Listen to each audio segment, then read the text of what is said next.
Hello everyone, आज हम एक ऐसी स्टोरी के बारे में जानेंगे कि एक ऐसी लीजेंडरी लेडी के बारे में जानेंगे जिसके तीन ही कामों पे नोबेल प्राइज़ मिला। लेकिन अफसोस की बात तो यह है उसको नोबेल प्राइज़ नहीं मिला। बात कर रहे हैं हम रोजालिंड फ्रैंकलिन की, जो 1920s में ब्रिटेन में पैदा हुई। और उस टाइम पे 1920s में ब्रिटेन में कोई एजुकेशन लेने का, लड़कियों को आगे बढ़ने का कोई मतलब ऐसा नहीं था, हक नहीं था।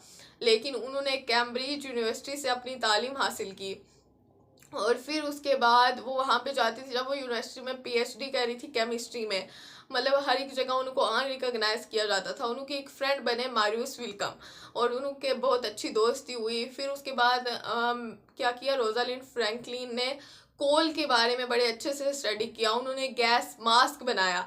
जब उन्होंने गैस मास्क बनाया, वो वर्ल्ड वॉर 2 उस टाइम पे चल रहा था, उसका यूज़ किया गया उससे मतलब गैस वगैरह से प्रोटेक्ट होने के लिए।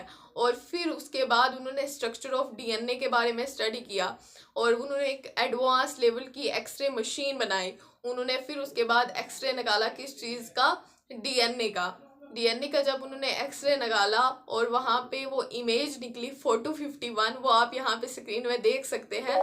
4251 इमेज निकली और फिर अभी तो बस एक इमेज निकली थी, एक एक्सरे का मतलब डिफ्रैक्शन निकला था, उससे अभी क्या ही पता लगेगा।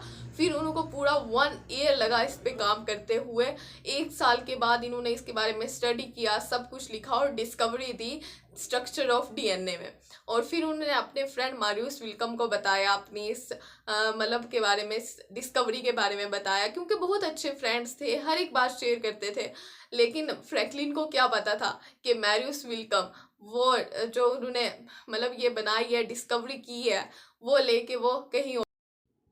तो मारियस विल्कम वो जो 4251 था वो लेके कहाँ चलेगी, वाटसन एंड क्रिक के पे अमेरिका चलेंगे। वो वाटसन एंड क्रिक को दे दिया और वाटसन एंड क्रिक भी क्या कर रहे थे, बहुत से टाइम से इसके बारे में वर्क कर रहे थे। लेकिन जब उनको 4251 मिला, उन्होंने क्या किया, उसको डिस्कवर कर दिया, उनको अपना नाम दे दिया डिस्कवरी। जो स्ट्रक्चर ऑफ था डीएनए का, उसकी डिस्कवरी का कौन हकदार बन गया, वाटसन एंड क्रिक।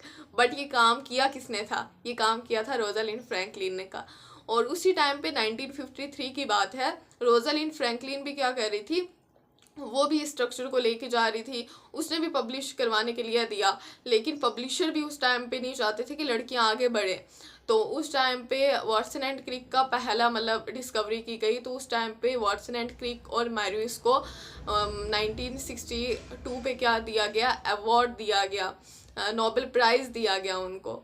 और लेकिन उस टाइम तक तो रोजालिंड फ्रैंकलिन हमारे पास मतलब नहीं थी जिंदा। वो तो 1958 में उनकी डेथ हो गई थी। और ये जो उनका सारा क्रिएटेड था, ये किसको मिल गया, रोजालिंड फ्रैंकलिन का वाटसन एंड क्रिक को मिल गया और मारियस को मिल गया। और फिर उसके बाद क्या हुआ कि उन्होंने जब वो स्ट्रक्चर ऑफ डीएनए के बारे में स्टडी कर रहे थे, उसी दौरान वो स्ट्रक्चर ऑफ वायरस भी उन्होंने देखा, उसकी भी डिस्कवरी की। और फिर उनके लैब में एक कुलीग थे उनके, उन्होंने क्या किया, उसके बारे में जाके जब रोजालिंड फ्रैंकलिन नहीं रही तो उन्होंने फिर वो वाला क्या किया, पेज पब्लिश करवाया। फिर बाद में जाके कहीं बाद उनका एक बहुत अच्छा कुलीग था रोजालिंड फ्रैंकलिन का, उनने बताया कि रोजालिंड फ्रैंकलिन के बगैर डिस्कवरी नहीं हो सकती थी, क्योंकि वो 4251 की इमेज से ही पता लगाया कि कैसा स्ट्रक्चर दिखता है डीएनए का। तो फिर जाके रोजालिंड फ्रैंकलिन का बुक्स में नाम आया। लेकिन जब तक वो जिंदा थी तब तक उनका कोई नाम नहीं। रोजालिंड फ्रैंकलिन को नोबेल प्राइज़ तो नहीं मिला, लेकिन हाँ, एक बात हमें हमेशा याद रखनी है, हमारे एक लेजेंडरी लेडी के लिए हमेशा दिल पे रिस्पेक्ट रहनी चाहिए। उन्होंने 3 काम दिए। एक उन्होंने गैस मास्क के बारे में बताया, वो डिस्कवरी। और एक उन्होंने स्ट्रक्चर ऑफ वायरस, ये 3 काम उन्होंने दिए। तीनों पे नोबेल प्राइज़ मिला, लेकिन उनको नहीं मिला। इसलिए तो कहते हैं the unsung mother of double helix, the dark lady of DNA, the Rosalind Franklin. Just